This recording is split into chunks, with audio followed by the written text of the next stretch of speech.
On est de retour, on est ensemble jusqu'à 19h. Dans quelques instants, on parle avec Max Truman du match du Canadien qui visite les Devils du New Jersey. N'oubliez pas, on est sur YouTube. Hein, si vous voulez revoir les segments, les partager, vous avez manqué un segment puis vous voulez l'écouter, c'est la chaîne YouTube du 99.5 Montréal, 995 Montréal. On écrit sur YouTube. Bonsoir, Sophie Mongeon. Hey, bonsoir à toi. Ah, c'est toi le jeudi, on finit la semaine ensemble. Là. Je suis un homme comblé.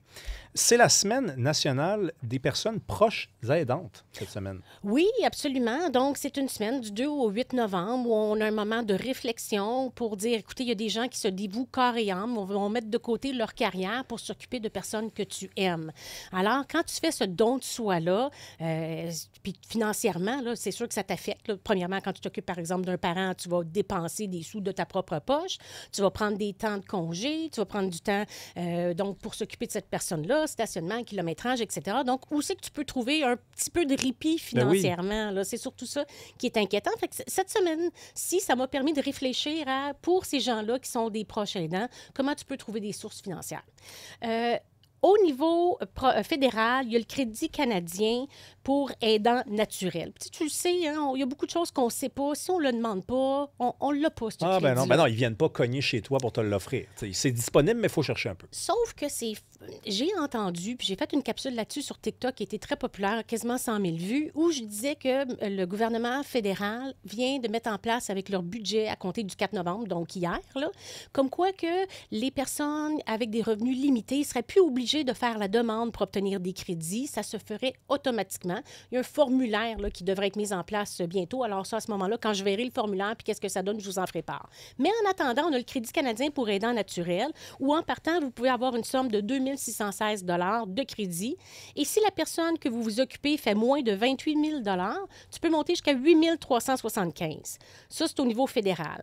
C'est quoi le rapport, en fait? Pourquoi tu as plus d'argent si la personne dont tu t'occupes, elle fait moins d'argent, elle?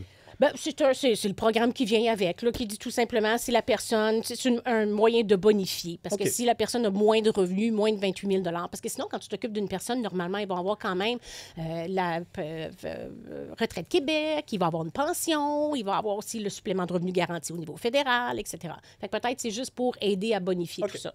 Ensuite, tu as le crédit d'impôt pour personnes proches, aidantes. Ça, c'est au niveau provincial. Tu as un montant de base de 1 453 que tu habites ou non avec la personne. Et là, ça peut monter à un autre 1 453 si tu vis avec.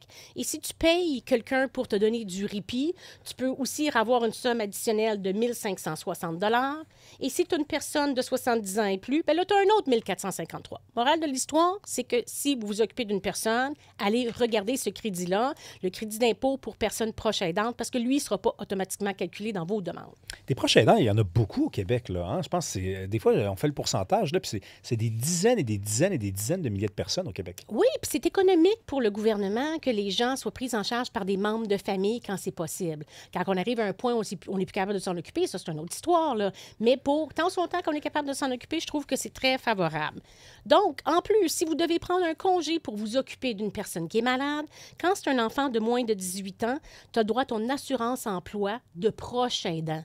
Ça fait pas des milliers d'années que ça existe, là. Ça, c'est quand même là, dans les 5 dernières années. 35 semaines si ton enfant en bas de 18 ans. Si la personne est adulte, c'est 15 semaines. Je trouve ça un peu particulier. Je trouve qu'on aurait dû mettre 35 semaines sur toute la ligne. Et tu as un 26 semaines pour compassion. Donc, si vous accompagnez quelqu'un justement dans la mort ou quoi que ce soit, vous avez accès à cette assurance-emploi-là qui est 55 pour un maximum de 695 maximum brut par semaine. Alors, voilà les crédits en grosso modo auxquels vous pourriez avoir droit si vous dévouez pour une personne proche aidante. Je suis sûr que ça rend un bon service aux gens là, qui nous écoutent. Il y a plein de gens qui doivent se dire j'ai même pas droit à quelque chose, tu as fait ce travail-là pour eux. Oui, puis le crédit d'impôt pour personnes handicapées. Donc, moi, si je m'occupe de ma mère, je m'occupe de ses impôts, il faut faire la demande de crédit d'impôt pour personnes handicapées. Tu peux même rétroagir 10 ans.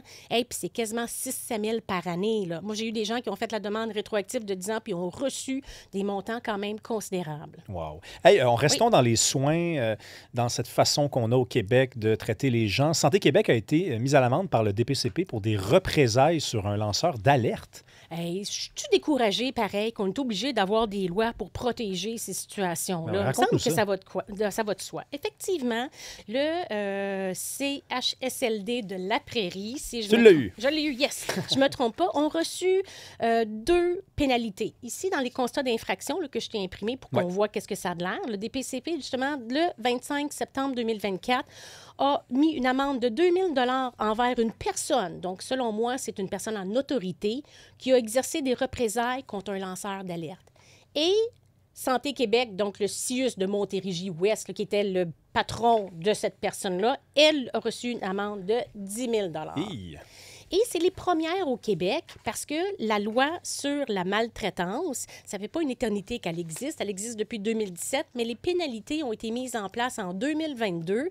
Et justement, là, si tu menaces, intimides ou exerces une représaille contre une personne, pour une personne physique, c'est de 2 000 à 20 000 $ et pour une entité haute, c'est de 10 000 à 250 000 $. Fait qu'en 2022, on a été obligé de rajouter ça à la loi pour lutter contre la maltraitance envers les aînés ou toute autre personne majeure en situation de vulnérabilité.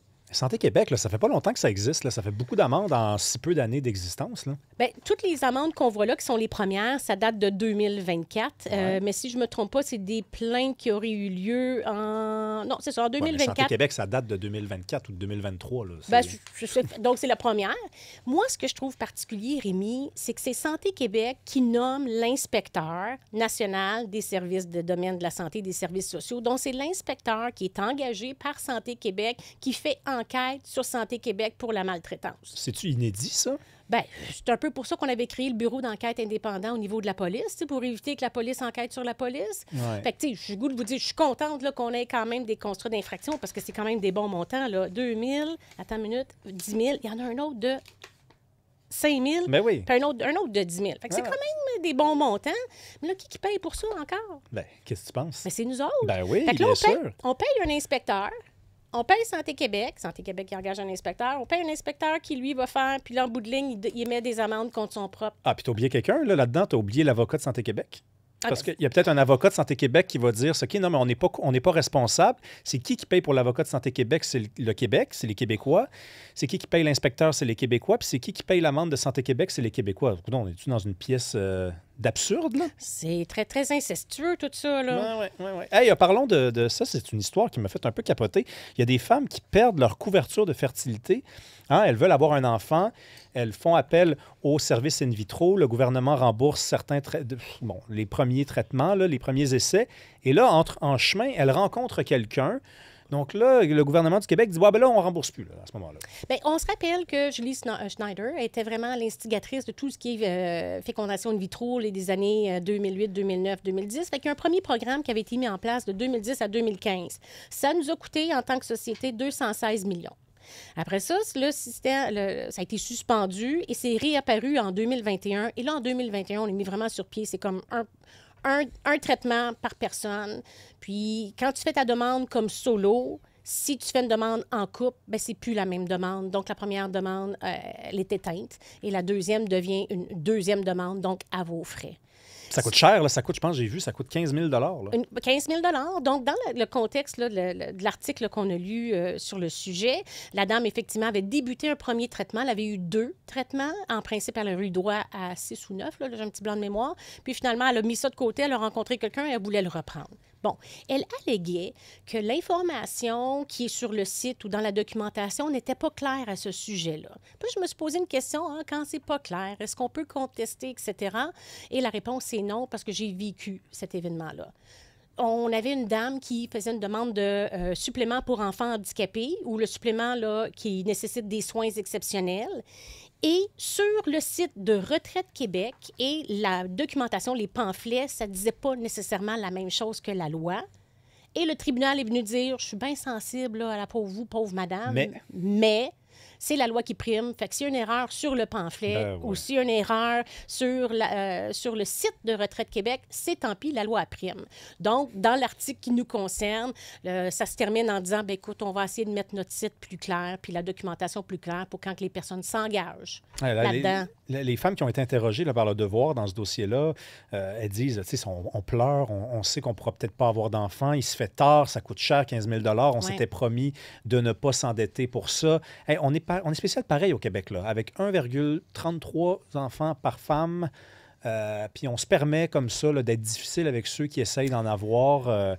On n'a pas les moyens de se payer ce luxe-là, là, quand même. Là. Bien, je comprends que quelque part, il y a des limites à ce qu'on peut payer. Fait que si un premier traitement au complet avait échoué, je comprends que le deuxième peut être à tes frais. Mais là, elle n'avait même pas utilisé l'ampleur. C'est ça, c'est ça, exactement. Merci beaucoup, Sophie Mongeon. À la semaine prochaine. À la semaine prochaine. Oui.